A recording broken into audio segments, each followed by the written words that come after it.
Morning folks. Okay, so we're on to part 2 of the medieval house with the arched gateway, and well, first of all I sanded the wood down, a light sanding, and I've just sanded and glued. It's dry now. Sanded, glue and pasted all the various areas, filling in the gaps between the wood. We've got a bit there on the sides.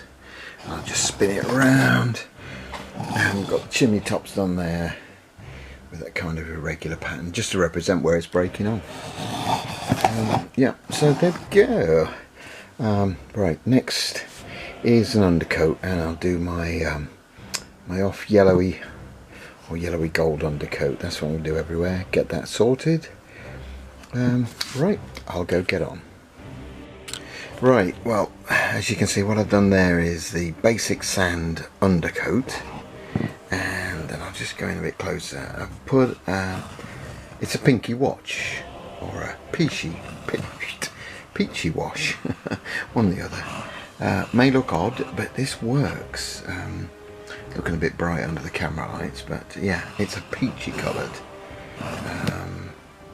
Yeah, there we go. So it's all around. I'll spin it around, and there we go. This is the first of the dry brushes. I'm now going to go in with an off-white dry brush, and yeah, which will obviously tone down the pink. So I'll go get on with that now. Right, there we go. That's the dry brushing completed. So we've had basic sand colour, we've had a pinky colour, an off-white and a white. It doesn't look much now, it looks a mess, but that's the way it is. I've also just put a grey wash, which is the grey, you can see underneath the arch, both sides. I shan't bother painting the top, I mean it's not going to be seen, is it? And we've got the fronts and the back, again with this grey. So the stonework, this stonework here will be painted in a sandy colour, represent sandstone blocks. But I think now it's brown time to put the brown on. A lot of brown, all the wood to be lined, and obviously the roof tiles to be lined out as well. So I'll get busy on that, I think. Right, there we go. As you see, that's the basic block work. Woodwork's all been blocked in. We have to do the shading on the roof and on the wooden building. You see the paint's just drying. Now going to do the archwork stone, sandstone, and then I'll do a bit of dry brushing on the wood and windows. Just spin it around. And we can go and see the wood's just drying off now on the roofs.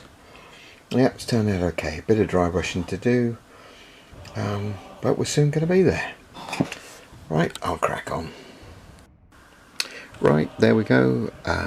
Building with the arched gateway, all completed. Woodwork's all painted. Windows, chimneys there are done. I put some open shutters on the building over the arch. A few bits of bedding hanging out the windows. Some sheets, etc, etc. So this is my my third set of buildings to go with my town. Getting on quite well. I now need to make some sort of pairs of buildings, or possibly some single buildings. So I'll just pause this, and I'll get the other buildings out. You can see the whole set all together.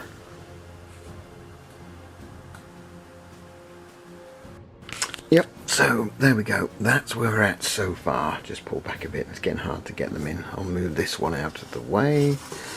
That's the first of the triple ones, the one I've just finished. And obviously that one is the single building. So I think I'm going to make a couple of pairs of buildings, this sort of thing, or that sort of thing there. I was looking for about 6 sets of buildings to go on the baseboard, so I'm thinking 2 more sets of doubles should be enough buildings to move that out of the way, to get set up and get going with my town. It's It's going on an MDF baseboard, and there's going to be a road through the middle of it. I've obviously got to make a wall for the back of the courtyard once I've placed that, but I shall wait till I place it on the baseboard. The back, there's the back, virtually the same as the front. As you can see, it's just a mirror, just with the chimneys on the back. That's the chimneys with the stonework and the bricks. Very similar to the first one I made. It's slightly taller, isn't it? Yeah, because we've got obviously the lower one, so we'll just move those back. There we go, and then you can see that one. So if we look at the streets, I'm not going to have much of a gap. I'm thinking something like about, oh, if you can see it, something like about that. So it's can be quite close together. That's the sort of thing I'm thinking, and I'll just get some figures out. As you can see I've made the archway big enough, so we've got a couple of bases of peasants running through the archway. And I'll just set up the town. For the town, I'm thinking something like that, just a bit wide. Oops, move that out of the way, just wide enough to get a set of figures through. So we're probably talking about 80mm as my largest base. I think a command base is 80mm, so I'm thinking that's going to be the kind of size. So right, well, next thing I think is to get on and make some more buildings. I think a couple more sets of twos should do it. And bye for now.